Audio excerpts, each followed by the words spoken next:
او د الله پاک حکمونه په ځان کې پوره کوي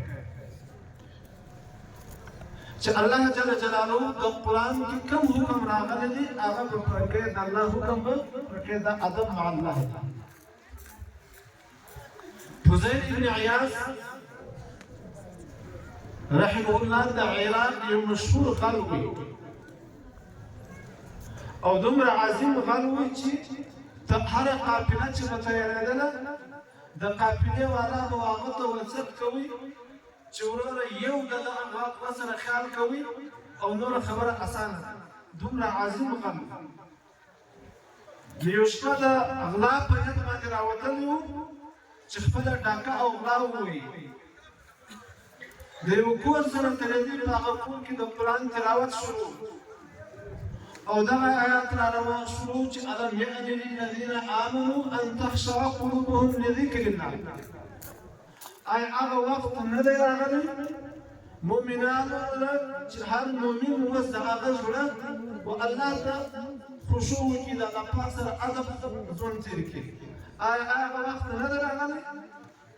چې مؤمن د الله پاک ته خشوع او ادب وکړي په دغه ځای باندې الله جل جلاله یې زړه د دغه آیات په ذریعه باندې واړوي او د ادب ژوند یې مختار کړي چې څه د غلا مالونه موجود ول هغه ټول خپلو خاوندانو ته وررد کړل او چې کوم مالونه نه ول هغه چې معلومه له هغو خو به حق بخشش وغوښتل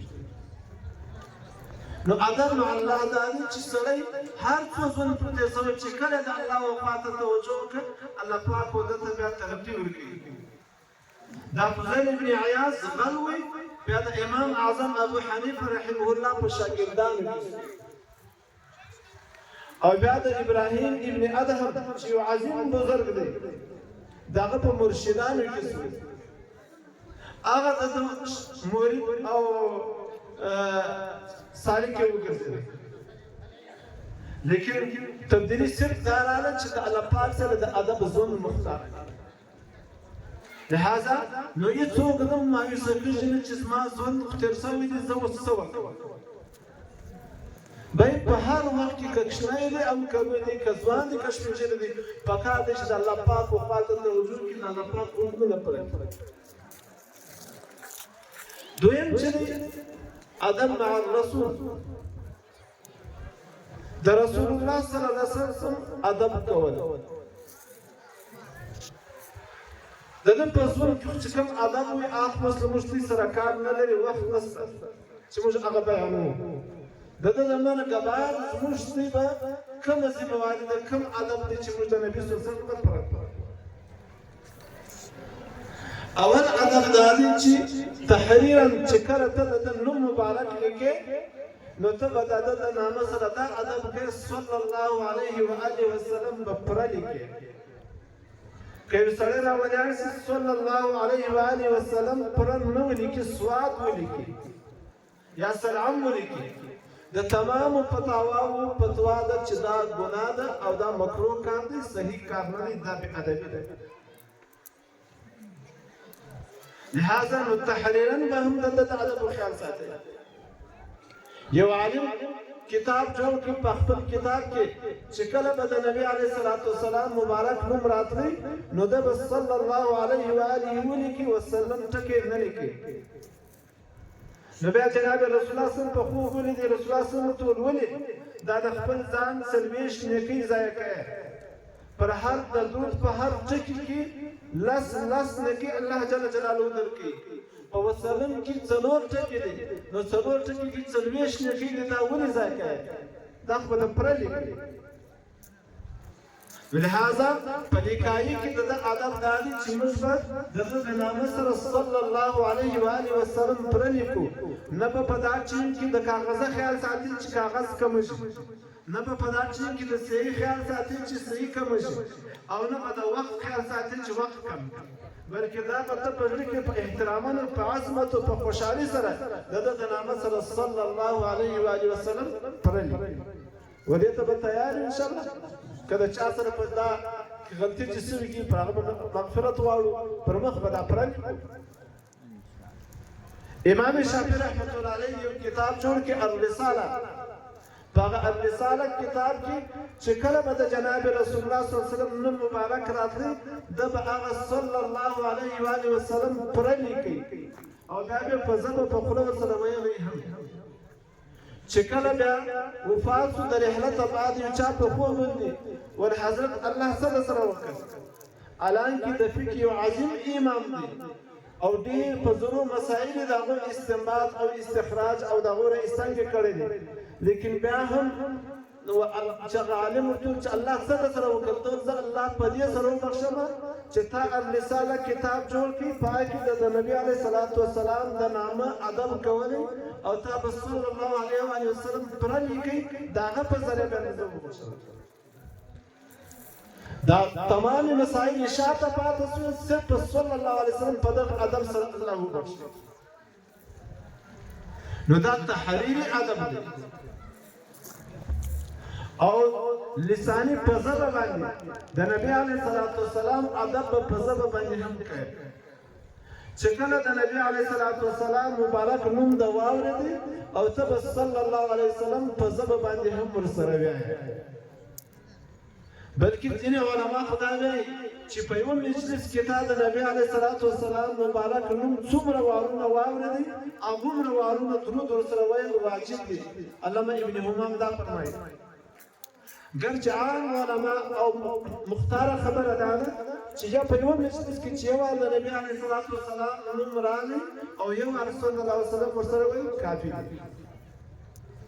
هغه بدبخته انسان چې د نبی علیه الصلاۃ والسلام نوم واوري او صلی الله علیه وسلم نور سره وایي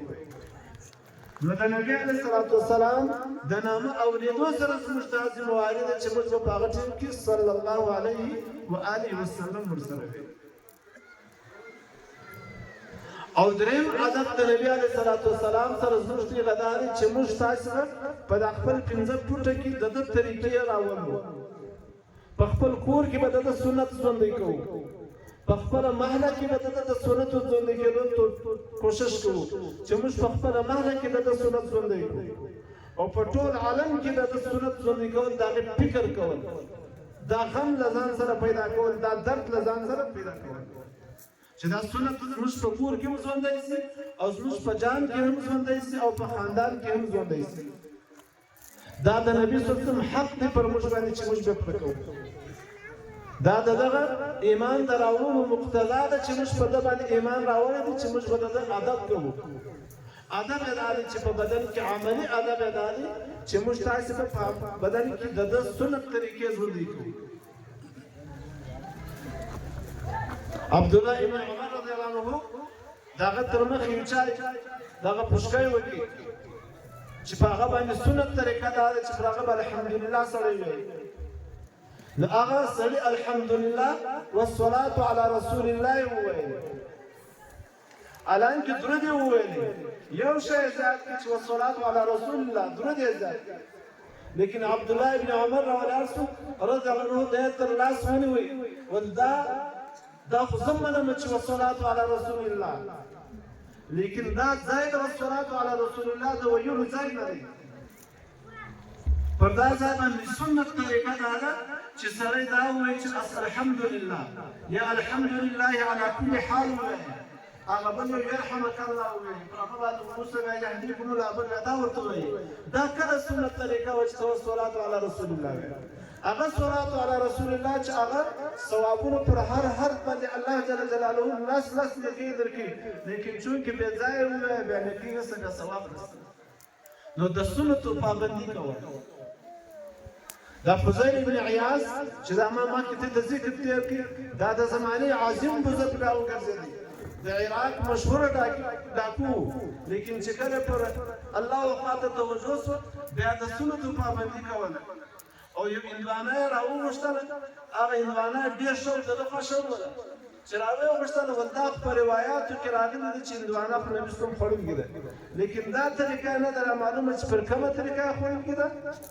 لہذا هغه اندوانه د خپل شو ول دا طریقه نه و لہذا د هر مسلمان ذمہوار ده چې د خپل 24 غنټې ژوندۍ کې د سنتو پابند شي د خوراک له رسول الله صلی الله علیه وسلم او د شکل د رسول الله په طریقه باندې او د جامه هم د رسول الله په سنت طریقه باندې او د سرم د رسول الله په سنت طریقه باندې تمام کړی او شکل د رسول الله د سنت مطابق دا د مسلمان ذمہوار د الدین الادب كله. جنید بغدادي رحمت الله علیه چې په اخر وخت وفات کړی نو شاګرد ته یو اودس راوړ هغه اودس ورکول د اودس په موقع کې د بشو د ګوتو تخلیل پاتې سو داخلالول چې دا ګوتې پکې نه کوي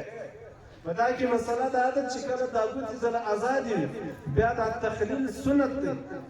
او کله ګوتې سره نږدې وي بیا د تخلیل کول واجب دی د ګوتې مبارک سره لري ولې لیکن بیا هم له شاګرد څخه نو تخلیل سنت شاګرد التخلیل پاتې سو دا ټول بیرته راوړل هغه حضرت دا خدایو شنه سنت پاتې سو دا دا سونی برته راګرځي ورنن ما د ادب په وجه باندې والله ته ځان ورنځ کړی دي نن اخري موقع ته چې ورځم هغه به چې په اخر وخت کې راتلل اسمه سنت ته پرې شو ولې د سنت پرې شو لہذا نظم استاد لپاره د مسلمانۍ په صفت په وجه باندې د ایمان د صفت په وجه باندې زما استاد ذمہ وارد چې ما ته سنت بل ادب مع القرآن د قرآن ادب د دې چې هغه به دا الفاظ شذ کوي لکه ماشاءالله الحمدلله الله د نور طریقې ورکړي د حفظانو ته چې نن کوم قرآنونه په کومه لهجه کې د عربو په لهجه کې او په ډېره خوندوره لهجه کې ویل نو پر دا رقم شل لهجه باندې په شل تلفظ باندې د قرآن ادایي کې دا یو ادب دی چې موږ تاسو شیخ الهند مولانا محمود الحسن رحمه الله تعالی چې په خپل زمانه د جهاد کې چې د بلصغیر پاک و هند ازادي لپاره کې قرباني ورکوله هغه چې د علماو د لپاره د کوڅ په داوس دور کې کیوبا جزیره د قید او د صعوبت ځای وي هغه ټیم کې مالټا جزیره او پاکه دی باندې کړی درېنیم کاله د التبنیو چې کله دا فعال د خپل سفر او د خپل صعوبت د ژوندۍ د نچوړ بیان کړي د خپل فکر خلاصه بیان کړه چې باید مسلمانان ولې دومره په تنظیم کې روان دي مسلمانان ولې ورځ پر شاته روان دي د دې وجه څه ده د دې تنظیم وجه بیان کړه چې مسلمانان شاته ولې روان دي هغه صرف دوه شیان راوېستل چې د مسلمانانو د شاته دا صرف او صرف دوه شیان که مسلمان دغه دوه شیان پرکړي بیا به مسلمان پر کافر زورور هم وي او د کافر محتاج بني او د کافر د اډر پابند بني او خپل د ازادي ژوند به بیا کولی شي هغه یو شی دا دی چې د مسلمانانو لرېوالی دی له قرآن نو د مسلمان د تنزل سبب دا دی چې مسلمان له قرآن څخه لرې دی دغه الفاظ هم نه زده دغه معنا هم نه زده او دغه نور په احکام څخه هم لرې نو د مسلمان د تنزل سبب دا دی چې د قرآن څخه لرې لہذا د مسلمانانو د ترقی سبب نه دا چې د قرآن ته ورنږدې قرآن ته د قرآن الفاظ هم زده او معنا هم زده خالص د حافظان په دغه لفظ باندې و صبر نه وکړي بلکې مخته هم ترقی کوي علم حسن او دویم د تنازل سبب یې ولادي چې د خپل اپس اختلافات د خپل اپس جګړې د خپل اپس شیخشن دا د مسلمانانو د تنازل سبب دی او دا د تمام مسلمانانو نه بلکې د یو خاندان د تنزل سبب هم دا دی چې د خپل اپس اختلافات ښکاري او د جماعت د تنزل سبب هم دا دی چې د خپل اپس اختلافات ښکاري د محلې د شاته تګ سبب دا دی چې هغه د خپل اپس اختلافات ښکاري د ترقۍ لپاره قوت او اتحاد ضروري نو د ادب مع القرآن د قرآن د الفاظو سره تعلق ساتي دغه د معنا سره تعلق ساتل په هغه باندې عمل کول قرآن پاک په چاخته کې نه شوول بلکې قرآن پاک له چاخته سره شو کول او خپل سینه ته وسینه تر نقل کول او بدن تر نقل کول عمر فاروق رضی الله عنه داغه یو وخت پر منبر باندې راس او بیان کوي او د امیر المؤمنین وي فیصله یې دا وکړه چې د آینده دپاره به د زنانو مهر کم وي چې ده دا فیصله وکړي یو سپین سترګې ښځه ور ولاړه شوه ته بیا څوک یې چې د قرآن خلاف اډرده وکړي په قرآن کې دا راځي وآتیتم احداهن قنطارا فلا تأخذوا منه شیئا که یو سړی راولیانې شي وښځې ته په مهر کې د نانیو او د سرو زرو پوره کوړۍ ورکړي دي پوره کوړۍ ورکړي دي چې کله یې طلاق ورکړي دی یې بېرته نشي چې راخیستلی نو په قرآن کې په دا راغلی چې وښځې ته مهر پوره د دراهمو او د سرو زرو کوړۍ هم ټاکلی شي او تا مهر کم کړي ولې ده کوي په دغه ځای باندې حضرت عمر فاروق اعلان وکړي چې اصابت المرء واخذ ابن خلق ښځه وحق ته ورسېده او زه خطا یم دا زما فیصله زه بېرته واپس کړم چیرې چې د قرآن حکم د ولید هلته به خپل خواهشات ختم کړي او هغه ته به د هغه حکم به په ځان کې پوره کړي او هغه ته به خپل سر کښته کړي دا ادب مع القرآن قرآن دغه الفاظ هم د برکت دی او دغه معنا هم د برکت دی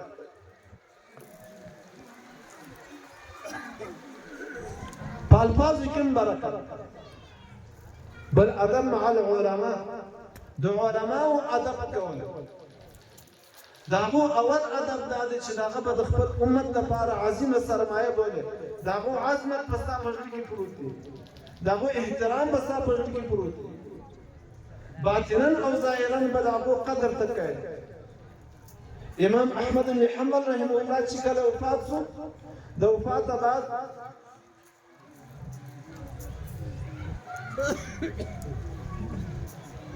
نو د علماء قدر احترام کول بیا یو چا په خوب ولیدي چې څنګه نو هغه ما د یو عالم قدر وکړي بل عالم امام احمد بن حنبل ملا قدر کړ ور ما د امام احمد بن حنبل ملا قدر وکړي امام صاحب او ما د پروازه باندې او داس کولې د او داسو په زما و بد د په خوا ورتلې او ما د زګات ولارم شته چې دا به ادبي ده چې زما د داسو په د په خوا ورڅ شته ولارم او داس مو وکړي دا ادب په وجه باندې الله جل جلاله ما تر جنت راکړي خالد او عالم د ادب په وجه باندې چې زما د داسو په د په خوا باندې نو د علماء ادب کول او د والدین احترام کول د مور او پلار احترام کول د مور او پلار په مخ کې په زور نه کېدل د هغو په مخ کې خپل ستړیا نه ښکاره کول د جناب رسول الله صلی الله علیه وسلم په زمانه کې یو ښځه د هغه زکندن حالت وي او د زکندن په حالت کې دې ته وویل چې زه زما شاوخوا ته اور وینم او دا زما رقم مرګ د الله وچاته نه ورکړي زما شاوخوا پر ما باندې اور را روان دی د مخلوق هم اور دی د شالخ هم اور دی د سیلخ هم اور دی د هر طرف اور را روان دی دا اطلاع جناب رسول الله صلی الله علیه وسلم ته ورسېده جناب رسول الله صلی الله علیه وسلم چې ورغلی ول خیر څه کیسه ده ولما چې دا زما یو سپین سترګې مور ده د شلو کلو څخه دا له ما څخه ناراضه ده او ما له هغې خبره نه ده کړې چې اوس ما دغه حالت نبی علیه الصلاة والسلام حضرت بلال ته وویل چې ورشه دغه ښځه پیدا کړه دا سپین سترګې چیرې ده دا سپین سترګې چې راوسته نو نبی علیه الصلاة والسلام ورته دا زنانه ده څه ده هغې وویل دا زما لور ده الله د دې ته بخښنه نه کوي الله دې نه معاف کړي نبی علیه الصلاة والسلام ورته وویل دا جهنم ته روانه ده ستا د دعا او ستا د بخشش په وجه باندې دا جنت ته تللی شي له جهنمه راګرځېدلی شي ورکیسه چې شي ډول ما به دې د نیکو کارو امر کولی او د بدو کارو زه به مې راګرځولی دغې نجلۍ زما په خوله نه کول بیا یې ورځ زه په شبلاخه وولم او زما سترګه هغه زخمي شوه د دې له لاسه زخم نو الله دې نه بخښي الله دې جهنم ته واچوي د نبی علیه الصلاة والسلام په سپارښت سره دې و نبي صلی الله علیه وسلم ته وویل چې یا رسول الله زه تا شاهد ګرځوم زه تا ګواه ګرځوم ستا په وجه ما دې ته ما بخشش کړی چې کله دلته دې د بخشش اعلان وکړي هلته هغه زنانې وخندل نبی علیه الصلاة والسلام ورته وویل ولې ده وخندل ویل یا رسول الله چې کله دې د بخشش اعلان وکړي د جنت لفاظ یو هوا راغله دا ورسې پر ما راروان دا ټول مړ دا ټول ختم نو د مور او پلار ادب کول هغه احترام کول زموږ پخوا یو چا هغه به کوله یو سړي بابا ته ویلې ول څو زامن دي ول اته زامن مې دي ول څه کوي ولا ټول ډاکټران دي ولا اته سره ډاکټران دي ولو اته سره ډاکټران دي ولدا چې ډاکټران دي ولدا دماغ ډاکټران ولدا دماغ څنګه ډاکټران دي ولڅ زه وهاري وته خبره کوم هغه بابا ته څنګه درسته دماغ کوي دا هر یو ځما په دماغ کې جو بابا څنګه درسته دماغ کوي نو خاله د دماغ ډاکټر نو د خپل خبر پر مور او پلار باندې نه حوي کول د خپل خبر په مور او پلار باندې نه منل بلکې د مور او پلار باندې د دین د مسلې بغیر د دنیا په شیانو کې کدا درته وایي چې زوی دا ورځ ده او د شپې درته وایي ته ورته وایي چې بابا بالکل زما په سترګو کې غلطي ده دا بې شکه شپه نه ده دا ورځ ده دا رقم ځان د مور پلار تابع جوړول او که وفات سي د دوی بیا د دوی زیارت کول د دوی قبر له ورتلل حدیث پاک راځي که یو سړی د مور پلار زیارت په هفته کې یو وار وکړي قبر یې ورسي نو الله پاک به دی په نیکوکارانو کې شمېري نو د مور پلار زیارت کول هغو ته هلته ورتلل دعاوې کول هم دا ستا د دنیا په ژوند کې ستا کومې بې ادبۍ کړي دي هغه بې ادبۍ ختم کړي او بیا خاص کر د جمعې په ورځ باندې چې په هغه ورځ باندې بیا په اثار کې چې د جمعې په ورځ د مړو احساس او دغه ادراک زیات وي فهم الله زیات ورکوي نو په هغه په ورځ باندې دوی زیارت وکړو داسې نه چې مور پلار د پاسې بیا په کال کې هم د دوی قبر نه ورځي واپاته داسې ګورې نو د هغو زیارت او قبر ورکړل دا د مور پلار ادب او دا ډول د مشرانو ادب او د کشرانو ادب د کشر ادب دا دی چې کشر ته موږ اسلامي ثقافت ورکړو او د مغرب له ثقافت څخه کشر یې دا کښته طبقه لره دا سره د ادب دا دی چې دا د مغرب له ثقافت څخه لرې کړي او دا ته اسلامي ثقافت ورکړي دا یورپ زموږ داسې بیخي ډېر اورو ثقافت دا د پښتانه ثقافت دی دا د پنجابي ثقافت دی ثقافت معنا څه د ثقافت معنا دا د یو شی خوښول او په ځان کې عملي کول یو شی خوښول او په ځان کې عملي کول په عمل کې راوستل دا د ثقافت وي د پښتانه ثقافت دا دی چې کوم شی د پښکړې دی او عملي کړی دی دا دغه ثقافت دی د بلوچ ثقافت دا دی چې کوم شی د پښکړې دی او عملي کړی دی دا دغه ثقافت دی د اسلامي ثقافت دا دی چې اسلام کوم شی خوښ کړی دی او هغه عملي کول دا د اسلامي ثقافت دی د مور پلار ذمہواري دا ده چې دی به خپل بچي ته اسلامي ثقافت ورښيي او د جاهلیت ثقافت او د مغرب ثقافت به نه ورښيي او کافرانه او جاهلانه ثقافت به نه ورښيي مولانا شمس الحق افغاني رحمه الله فرمایي چې د مغرب او د جاهلانو او د کافرانو 15 ثقافتونه دي چې هغه دوی دا غواړي چې دا د مسلمان په کور ته مردننه کی او د مسلمان په محله ته مردننه کی د مسلمان په مسجد ته مردننه کی د مسلمان مدرسې له هم ورولي د مسلمان هر مسلمان چې په هر ځای کې د هغه جواب دا 15 شیان دا د کافر ثقافت دی مولانا شمس الحق افغاني رحمه الله په خپل کتاب کې فرمایي پکار دی چې هر پلار او هر استاد او هر مشر دا خپل ماتحت د 15 ثقافتو څخه لري ودا ته تیار 15 شیان زما خبره نه ده بلکې دا مولانا شمس الحق افغاني رحمه الله چې عظیمه هستی صغیره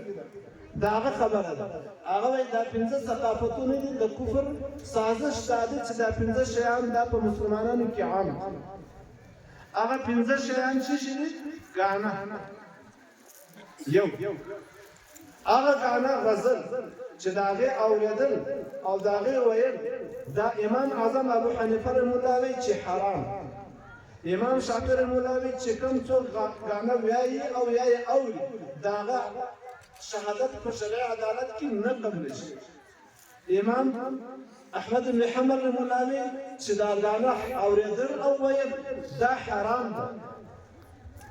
او د دې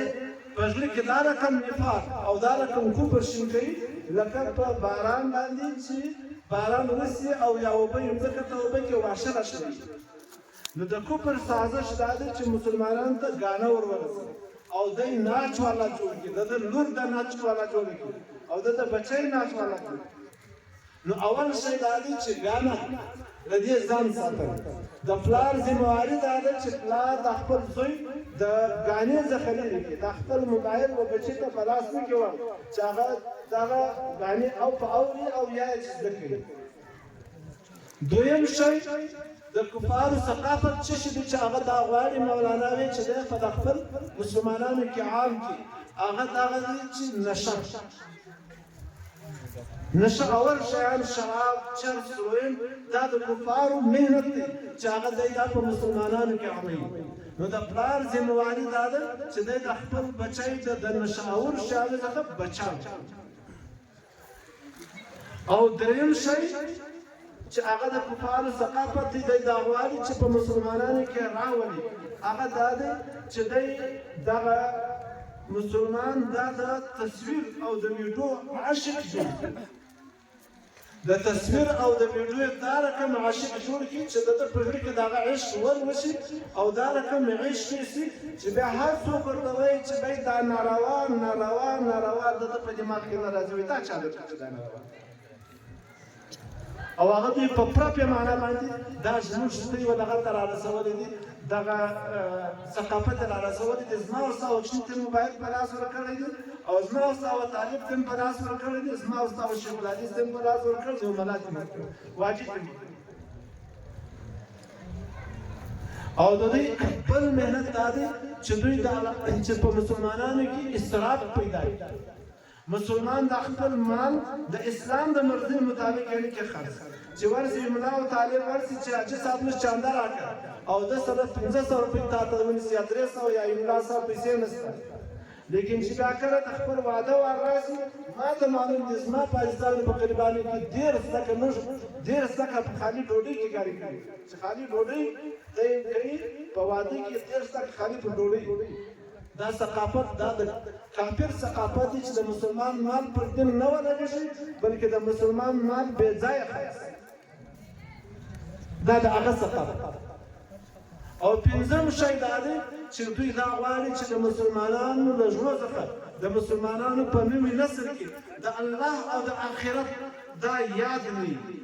الله هم زمير کې او آخرت هم زمير نه الله په یاد چې په دغه ځای کې ماته الله څه وایي او نه آخرت په یاد نو دغه لپاره دا د کښنانو سره ادب دی چې دا کښنۍ داغه بدلې شان سمې بیا دا کښنۍ کې اسلامي ثقافت راځي او کدا کښنۍ دا درې شان نه سم دا سم دا کښنۍ کې دا درې شان نه بیا د کښنۍ د مستقبل خراب دي او د مستقبل سرمایه دا هم ځای کړه دا د تباہ او برباد کې او د سره ادب نه وکي د سره د شفقت نه وکي بلکې د تباہ او برباد کې د سره د ادب وکي هغه درې شان چې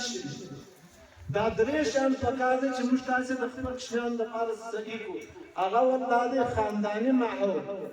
خاندانی ماحول کورنۍ ماحول په کور کې وښنه ته داسې ماحول نه جوړول چې هغه څخه د اسلامي ثقافت ختم شي او دا د کافر ثقافت په دې کې راځي